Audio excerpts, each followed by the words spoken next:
Okay, so let's try some questions now. We've already gone through a brief outline of what we need to do. This is a very standard opening question that you'll get. It's just testing one skill, it's a 3 marker. There's other questions that are more like 6 markers where you'll work out medians and altitudes and all the rest. But this is just asking for one equation of one line. Okay, so a nice little starter in your exam. So determine the equation of the line perpendicular to this, passing through this point. So the minute you see equation of a line, you should be thinking to yourself, point, if it draws that is, point, gradient, equation every single time.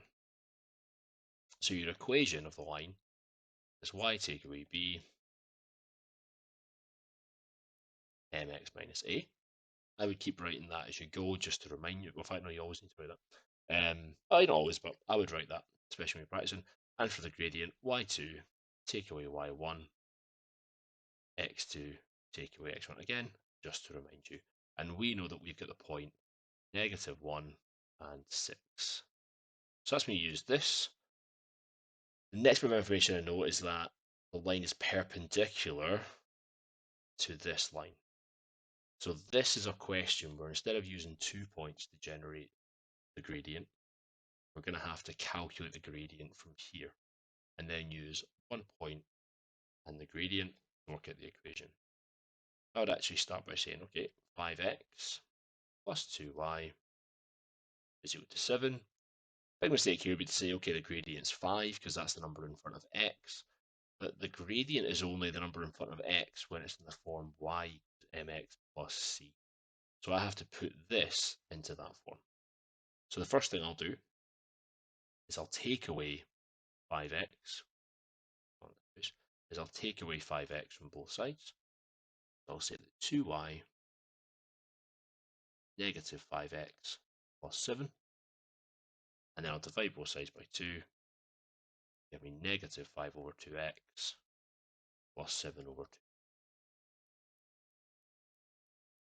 I would then say that the gradient of this line is negative 5 over 2.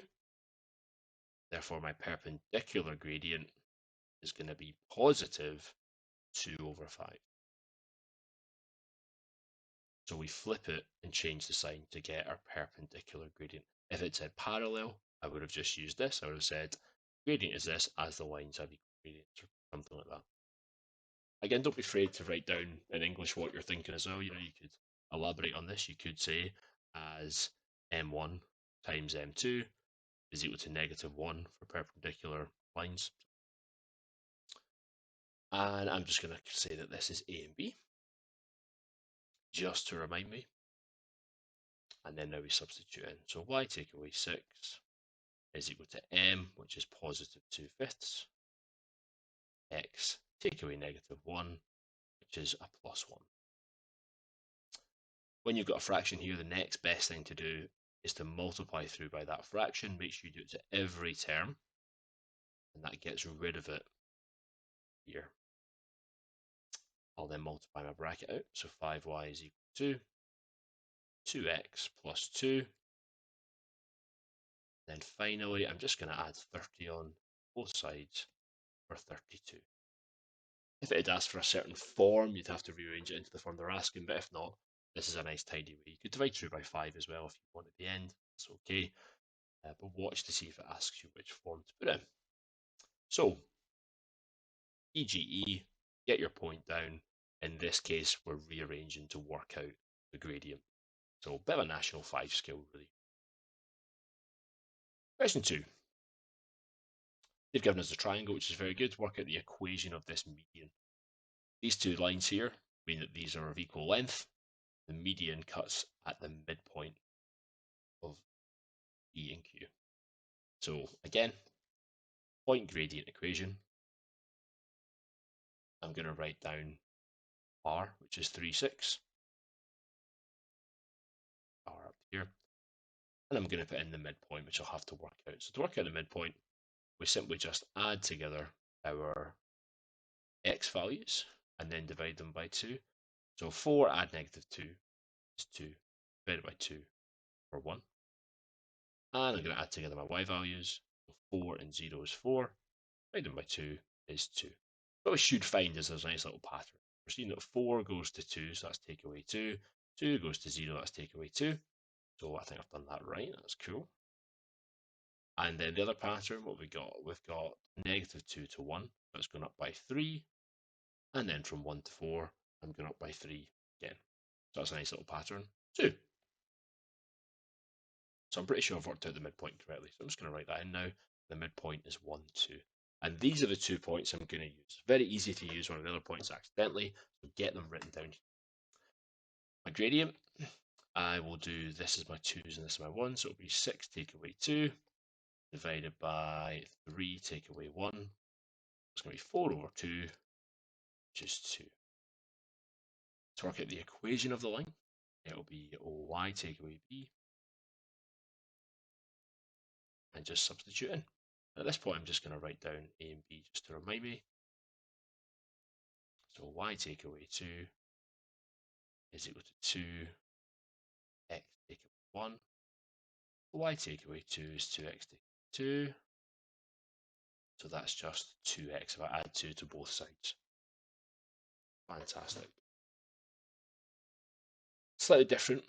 The only difference really being is we used the 2 points in this to work out the gradient. On this one we had to rearrange. Now the next question is just a slight twist in it, and I'm going to try and stay within my 10 minutes. I would very quickly draw my triangle out, because the minute you don't draw your triangle out is the minute you mix up what's going on and you kind of don't understand exactly what you're doing. I'll draw that out while you read the question.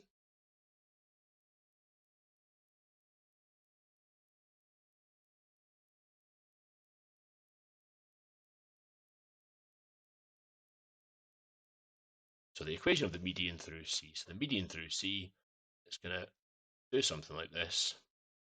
Starts at C and it cuts this line in half. It does not have to cut it in 90 degrees, but it does have to cut it in half. So to calculate a median, once again, is PGE, point gradient equation. So I know 1 point, which is 211. The midpoint here, so 3 take away, 7 take away 3 is 4, divided by 2 is 2. 14, so it's going to be 2, 7. Just double check that's going up by 5, up by 5, up by 2, up by 2. Looks good to me. So that's going to be 2 and 7. And that's my midpoint, and this is C. So the gradient is going to be 11 take away 7, 2 take away 2. So that is undefined because I can't divide by 0, which means that I have got a vertical line. Horizontal lines have a gradient of equal to 0. Vertical lines, the gradient is undefined. Okay, you can read that. And you cannot divide by 0. Trying to calculate will say error. So that's all that means. Now, you will notice actually the x values are the same. And that's because all the points on here are going to have the same x value. So the equation of this line is actually just of the form x is equal to 2. So you might have actually noticed that right then. You could have said, oh, wait a minute, this is a vertical line, but probably best just to show this and say it's undefined. So a nice little 3 marker there. I think the sketch is important just to make sure you don't use the wrong points. It's very easy to work out the midpoint and then just use one of these points, okay? Keep it nice and neat. And yeah, this is something that you should remember from last year. Horizontal lines would have a gradient of 0. To put that in kind of context, a gradient of 0 would be something along the lines of, 0 divided by 4. That will come out as 0. 0 divided by 3. An undefined gradient would be where you've got the 0 on the bottom. 4 divided by 0. Okay. Fantastic. So I hope that was helpful. I hope you spotted the patterns between the 3 of these. It is very much all about, just try and zoom out, very much all about points, gradient, and then equation as well. Okay. So get those down, read the question, get a sketch if you need it, and there's not much more in your higher than what was there at Nat 5. Okay. Point, gradient, equation. Fantastic. Hope that was helpful.